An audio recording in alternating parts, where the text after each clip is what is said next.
Cumhurbaşkanı Erdoğan, video konferans yöntemiyle yaptığı açıklamayla İsrail'in saldırılarına ilişkin çok sert ve net ifadeler kullandı. Mescid-i Aksa'da kılınan Cuma namazı sonrası düzenlenen gösteride Filistinliler Cumhurbaşkanı Recep Tayyip Erdoğan'a Gazze'ye askeri destek çağrısı yaptı.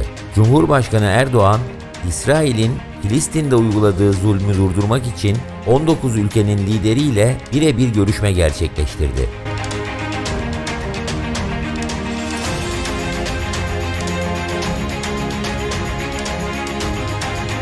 Gündeme dair haberleri, dış siyasetteki gelişmeleri ve savunma sanayini yakından takip etmek için kanalımıza abone olabilir, zil butonuna basarak bildirimleri aktif hale getirebilirsiniz.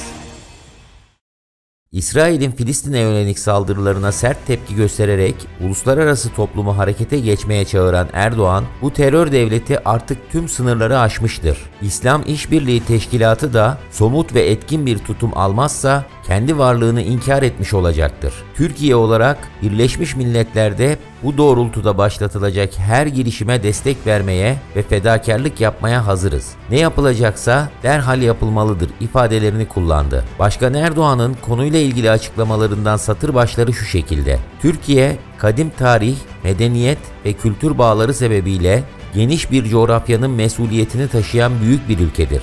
Ülkemizin merkezinde yer aldığı bu geniş coğrafyada yaşanan olumlu veya olumsuz her hadise bizi doğrudan ilgilendiriyor. Filistin topraklarında ve Kudüs'te yıllardır devam eden Ramazan ayının son günlerinde yoğunlaşan saldırılar nedeniyle bayrama buruk girdik. Dertliyiz, derdimiz var. Gücü sabilere, biçare kadınlara, mazlumlara yeten terör devleti İsrail'in zalimlikleri karşısında hem üzüntülü hem öfkeliyiz. Türkiye'nin tavrı tamamen ilkeseldir. Bugün tüm dünya görmezden gelse de İsrail'in zulmüne eyvallah etmeyeceğiz. Gerek liderler seviyesinde, gerekse uluslararası kuruluşlar nezdinde temaslar yürüttük. 19 ülke başkanıyla görüşme gerçekleştirdim. Bir diplomasi yürüttük. Muhataplarımızın da benzer hissiyatlar paylaştıklarını gördük. Uluslararası toplumun bu konudaki duyarsızlığından üzüntü duyuyoruz. Siyasi, ideolojik hesaplarla İsrail'in döktüğü kanlara sessiz kalarak ya da arka çıkarak ortak olanlar bir gün sıranın kendilerine geleceğini bilmelidir. Eğer İsrail'in Filistin'de ve Kudüs'te sergilediği saldırganlığı durdurmazsak herkes kendisini bu vahşi zihniyetin karşısında bulacaktır. Bu terör devleti artık tüm sınırları aşmıştır. Üç dinin mukaddeslerine ev sahipliği yapmasının ötesinde Kudüs tüm insanlığın ortak mirasıdır. Kudüs tüm dünyadır. İsrail'in Filistin şehirlerinde sergilediği saldırılara karşı çıkmak insanlığın namus borcudur. Hangi inançtan, hangi kökenden olursa olsun herkesi, her devleti, her kurumu bir an önce harekete geçmeye davet ediyoruz. Birleşmiş Milletler Genel Kurulu'nun süratle Kudüs'te barışı ve huzuru sağlayacak adımları atması şarttır. İslam İşbirliği Teşkilatı da somut ve etkin bir tutum almazsa kendi varlığını inkar etmiş olacaktır. Türkiye olarak Birleşmiş Milletler'de bu doğrultuda başlatılacak her girişime destek vermeye ve fedakarlık yapmaya hazırız. Ne yapılacaksa derhal yapılmalıdır. Filistinliler, Harem-i Şerif'te kılınan Cuma namazı sonrası Mescid-i Aksa'daki Kıble Mescidi ile Kubbetüs Sahra arasındaki revakların altında abluka altındaki Gazze şeridine destek gösterisi düzenledi. Filistin ve tevhid bayraklarının açıldığı gösteride tekbirler ile Hamas lehine ve İsrail karşıtı sloganlar atıldı. Yüzlerce Filistinlinin katıldığı gösteride ayrıca Cumhurbaşkanı Erdoğan'a Gazze'ye askeri destek çağrısı yapıldı. Kudüs ve Filistin eski müftüsü Şeyh İkrime Sabri okuduğu Cuma hutbesinde Mescid-i Aksa'nın İsrail'in Doğu Kudüs'ü işgal ettiği 1967'den bu yana bu kadar saldırıya maruz kalmadığını vurguladı. Şeyh Sabri, Mescid-i Aksa'nın sadece Müslümanlara ait olduğunu ve işgal devletinin buradan elini çekmesi gerektiğini söyledi. İsrail'in abluka altındaki Gazze şeridine düzenlediği saldırıya da dikkat çeken Şeyh Sabri, saldırının durdurulması gerektiğini kaydetti. Şeyh Sabri, hutbe sonrası Gazze şeridi ve Mescid-i Aksa için dua etti.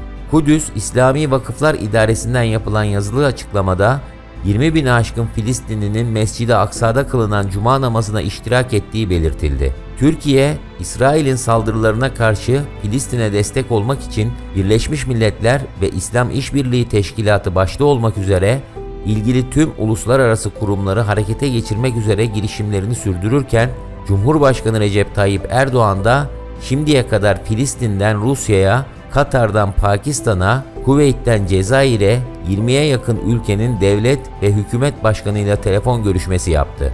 Cumhurbaşkanı Erdoğan, görüştüğü liderleri İsrail'in Mescid-i Aksa, Kudüs, Gazze ve Filistinli Müslümanlara yönelik saldırılarına ve baskılarına karşı birlikte etkili şekilde harekete geçmeye davet etti. Bu doğrultuda ilk temasının Filistin Devlet Başkanı Mahmut Abbas ve Hamas Siyasi Büro Başkanı İsmail Haniyeh ile gerçekleştiren Erdoğan, 8 Mayıs'tan bu yana Rusya Devlet Başkanı Vladimir Putin, Katar Emiri Şeyh Temim bin Hamed Al Sani, Ürdün Kralı II. Abdullah, Kuveyt Emiri Şeyh Nevvaf El Ahmed El Cabir Es Sabah, Malezya Kralı Sultan Abdullah Riyaduddin Al Mustafa Billah Şah, Endonezya Cumhurbaşkanı Joko Widodo, Cezayir Cumhurbaşkanı Abdülmecit Tebboune, Özbekistan Cumhurbaşkanı Şevket Mirziyoyev, Pakistan Başbakanı İmran Han, Kuzey Kıbrıs Türk Cumhuriyeti Cumhurbaşkanı Ersin Tatar, Kırgızistan Cumhurbaşkanı Sadır Japarov, Afganistan Cumhurbaşkanı Eşref Gani,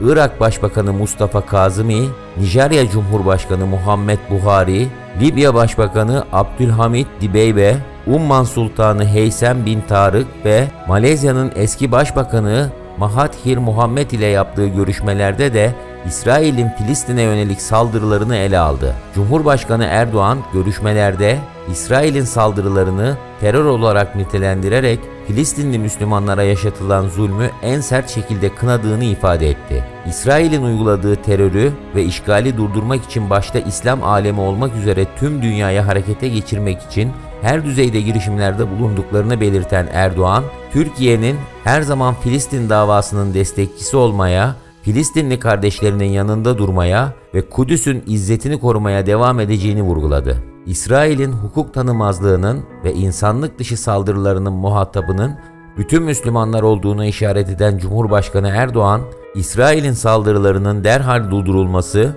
uluslararası camianın bu saldırılara güçlü ve caydırıcı tepki vermesi, hukuk dışı uygulamalara karşı somut adımlar atılması ve Filistin'e destek olunması için birlikte çalışmanın önemine dikkati çekti. Cumhurbaşkanı Erdoğan, kriz daha fazla büyümeden Birleşmiş Milletler Güvenlik Konseyi'nin meseleye müdahil olmasının önemli olduğunu ve Filistinli sivillerin korunması için bölgeye uluslararası koruma gücü gönderilmesi fikri üzerinde de çalışılması gerektiğini belirtti. Ayrıca Erdoğan'ın talimatı doğrultusunda Diyanet İşleri Başkanlığı tarafından İslam ülkelerinin Diyanet İşleri Bakanları, Başkanları ve Başmüftülerinin katılımıyla Mescid-i Aksa ve Kudüs gündemiyle acil Kudüs toplantısı düzenlendi. Toplantıda Kudüs'ün mukaddesatının korunması ve Filistinli Müslümanlara yönelik zulmün durdurulması ile ilgili ortak bir tavır ortaya kondu.